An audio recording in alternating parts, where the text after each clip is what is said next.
The following is a review of the comic and should not be looked at as an endorsement of the creators involved. If you really think it is, bless your heart. Also, the quality of this video is low, so if you're expecting higher standards, go check out someone else. What you see is what you get. Thank you, darlings. Y'all come back now, you hear?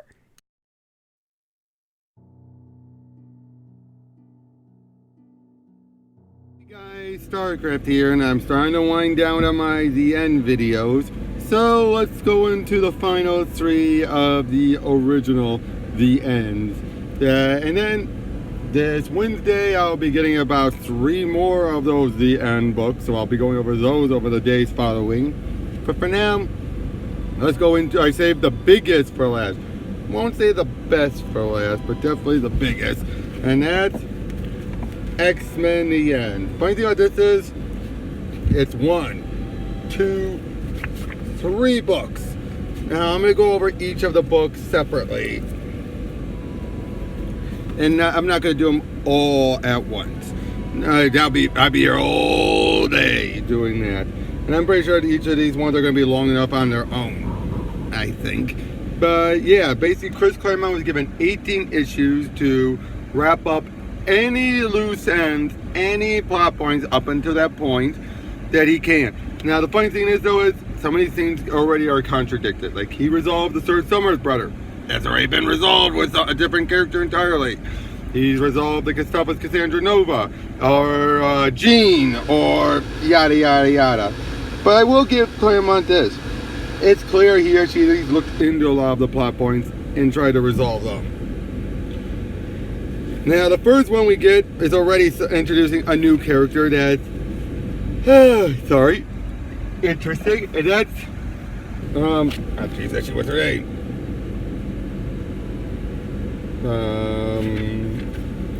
Oh come on.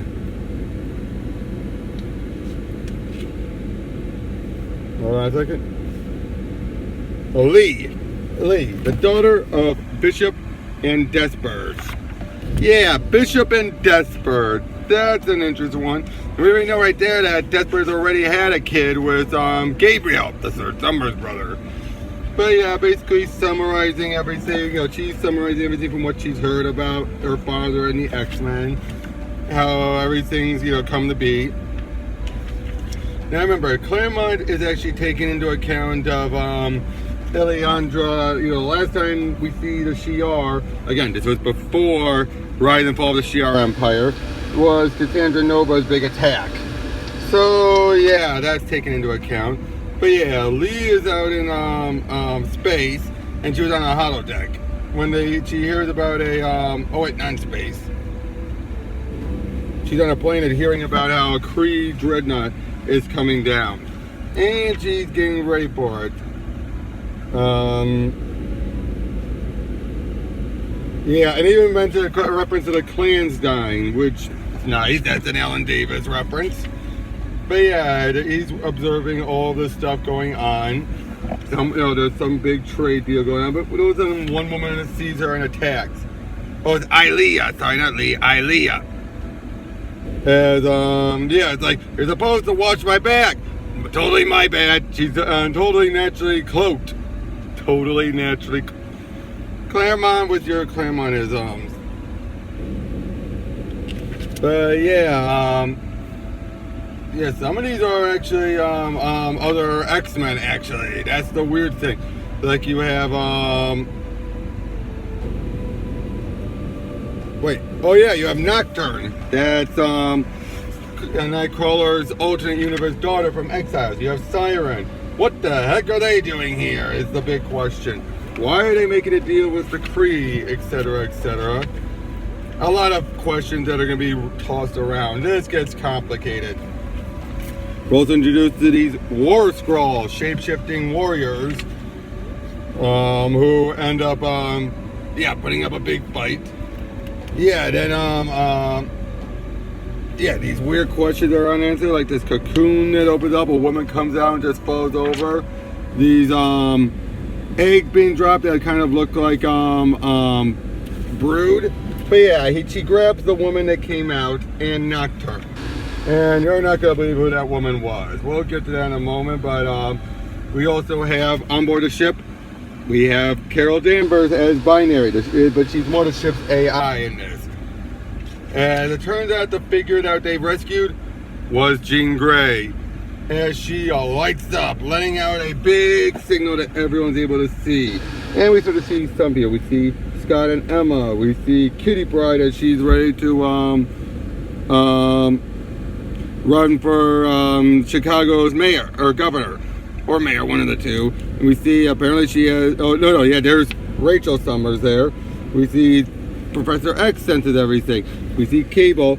And we see Wolverine and Storm, who Storm looks like her body's in a completely jacked up, and Wolverine's actually willing to not do much to help in that regard. But yeah, basically they're all like,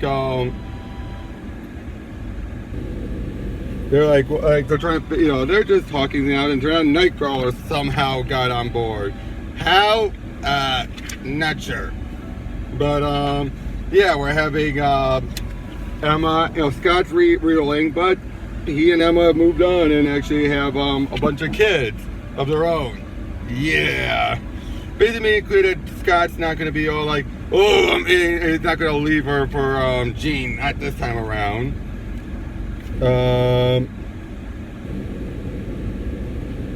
Yeah, again, everyone is just trying to figure out what's going on here, what to do, what are they going to do about it. Like I said, again, there's just a whole lot of complicated plot points that are introduced in all of this. You see that Rachel's not taking it well. You see that Cable, Scott is communicating with Cable as he and X-Force are on a mission.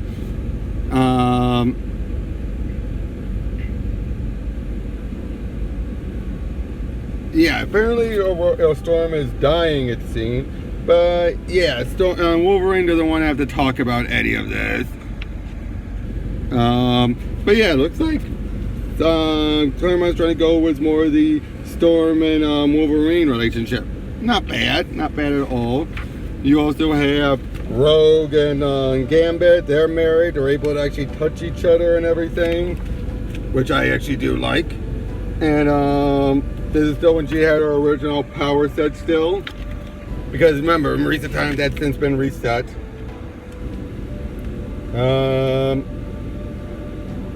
They find what appears to be Sinister and someone else dead. Domina, whoever that is.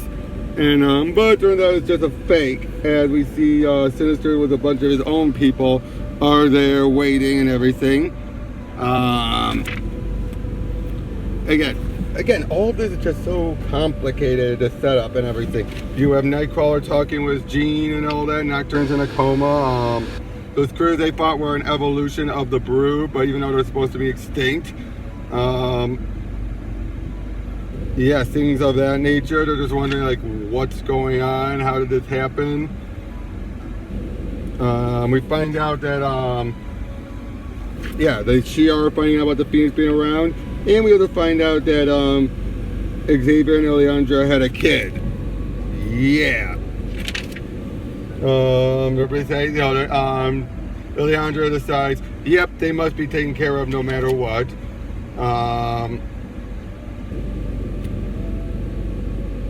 Slipstream was one of the other people. He and one of those big fat blue aliens show up, and it looks like one of them and one of the other ones is being tested on, experimented to try and, well, basically interrogate him. And it turns out that the person that, the one that was there with Slipstream was a fake. A woman named, a Shi'ar spy named Sarais. And she puts up a good fight against his minions. But eventually this one villain that's in a clone body of Storm is there and doesn't have control over her weather abilities, but is incredibly strong. As yeah, basically it's revealed though that apparently she thought and Sarai thought she was working with Alejandra.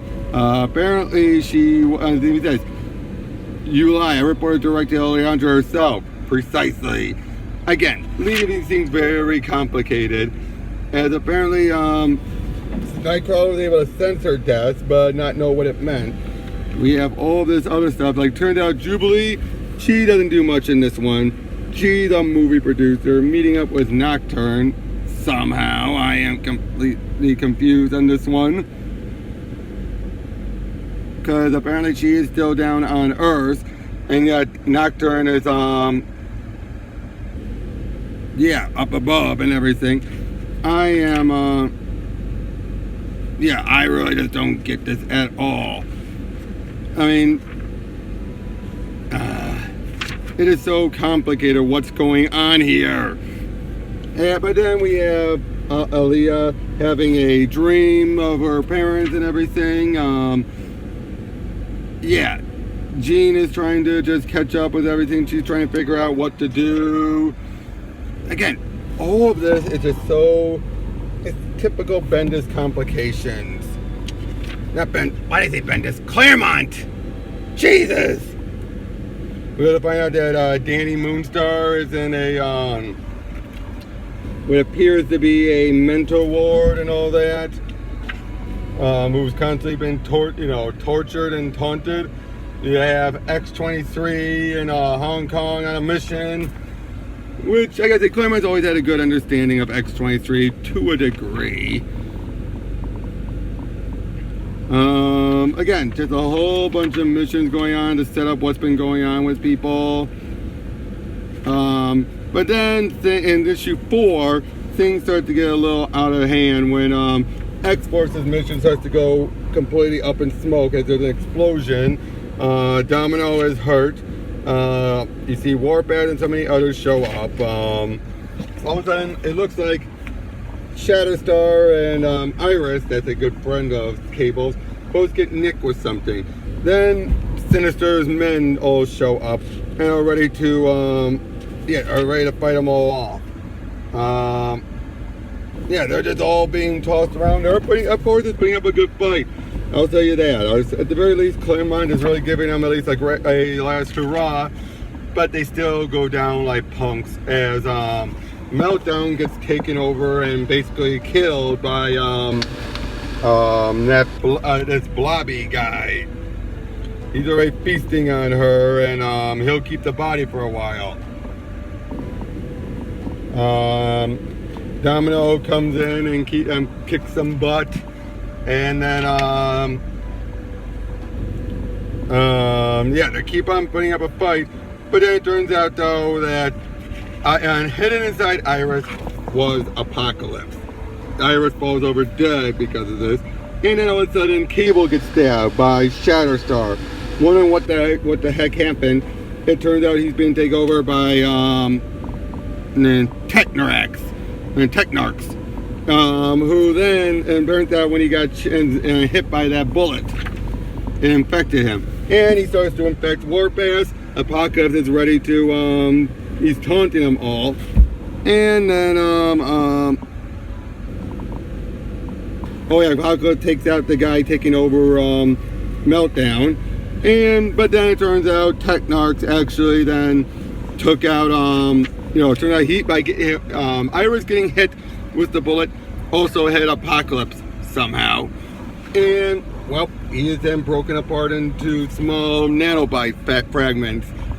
Yeah, Apocalypse went down like a major punk. As, but because of that, because a lot of his abilities are hidden in his mechanical structures are inside Cable, that means Cable's completely been taken over as well.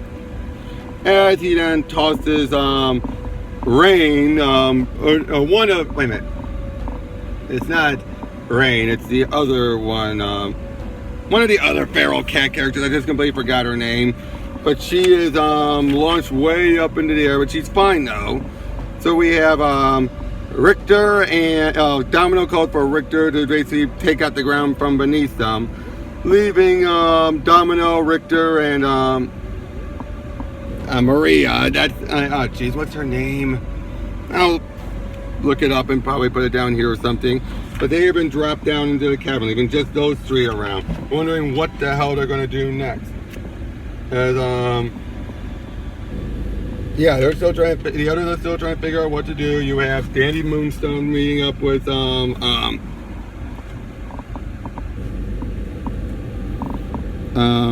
Hela from Dandy's always had a bit of a tie to Asgard, so that ends up becoming a bit of a point later on as she's trying to figure out again why they think it's an hallucination and all that. We're dealing with a lot of the kids and the children of so many of the X-Men and everything. What's going on? They're just getting prepared. Then someone tries to attack a bunch of the other X-Men, and yeah, they're all Iceman is knocked around and all that, so they're trying to, he's putting up a fight.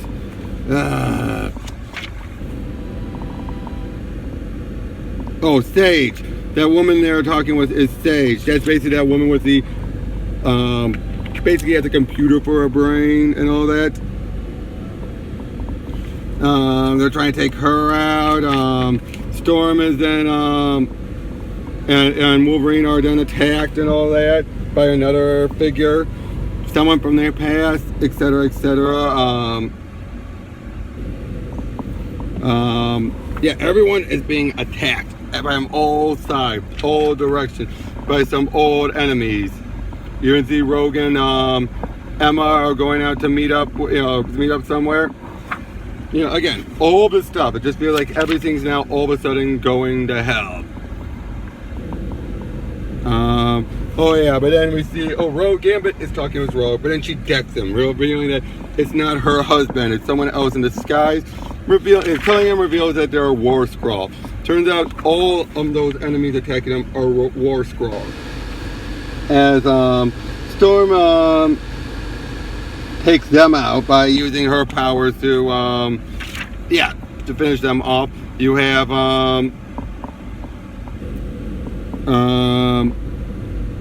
so many, everything going to hell as they're all putting up a fight. The War Scroll knocks some of the others around, but then Sage takes them out. You just see again more and more fighting. Oh, you have Lockheed taking out the window, attacking Kitty and Rachel. Oh boy! Again, everything's just going down, down, down. Yeah, they just keep on, and then all of a sudden it looks like Madeline Pryor, Stripe, and someone else shows up to deal with, to fight them off. But we go into the last issue of this book, where the X Mansion is under siege again. But in this case, though, I gotta say that's pretty cool. The artwork by Sean Chen is very good. It's very good, from serviceable to very good. You have they're all trying to figure out what to do, who to help, what students to take care of. We see this one student walking forward saying, Rain, Wolfsbane was trying to protect her, but he's not a kid anymore. So he's ready to use his powers to deal with them. Again, they're all just putting up a big fight and everything. Some other kids are putting up a fight. You have Havoc is there. He's attacking, but pointing out he's supposed to be dead. Then it turns out that guy who was trying to control them, he was trying to help. That was one of his illusions. It's just too much, and he's killed off. You have, again, so many others, including Juggernaut of all people, and Kid Colossus. It's not Pietro, that's a different Colossus altogether, apparent from what I understand. Oh, you have a nice reversal of Polaris utilizing a reversal of the fastball special. North Star is trying to help out. Everything's just going down, again, going down to hell. Yeah, and they're trying to get everyone evacuated as fast as they can. Fight still going on. Yeah, Lockheed's trying to help out and everything. Then you see Madeline Pryor is in the room. Now, unlike anyone else, I'll make this clear, she's the real Madeline Pryor. Somehow brought back as Dust, one of Claremont and Morrison's creations, shows up. tries to use her sand powers, but then Madeline Pryor kills her. Takes her, I think, just takes her clothes and wears them. And because, being Muslim, covers her all head to toe. For the rest of the series, she's going to be, every time we see her, she's hidden as dust. The fight keeps going on as Juggernaut starts to take down Strife, pounding him, even saying how I spent years hating Charles, but he never hated me back. He helped me heal myself. We built something good. No way I'll let anyone bring it down. And it turns out Daniel reveals he's a war scroll with a bomb. A huge one that takes everyone out. It just explodes. Rain is the last ones before the door closed. And as it does, she tells Kitty, tell Danny that door slams. They're all in. So Rain's dead. Everything just keeps going. Everyone's trying to get out of there. It is huge. As we then end with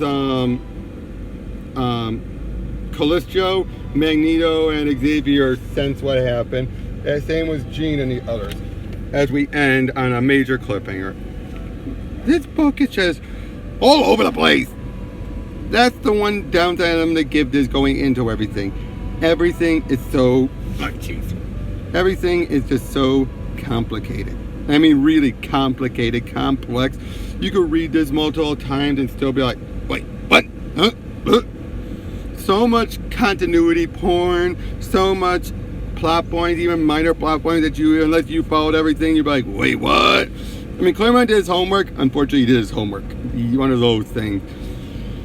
Oh, boy, is this going to be crazy going forward. I did the best I could trying to summarize everything, guys, but it's going to get even worse going forward. But this one, at least, was a good build-up. Next ones are where we're going to start getting more of the resolutions, the plot points. Especially, again, the third Summers brother, which I thought was an interesting take. But you'll see more what I mean when we get to it. So, yep. Next time we'll be, and we just went over book 1, Dreams and Demons. Next time we'll be going over Heroes and Martyrs. Catch you then.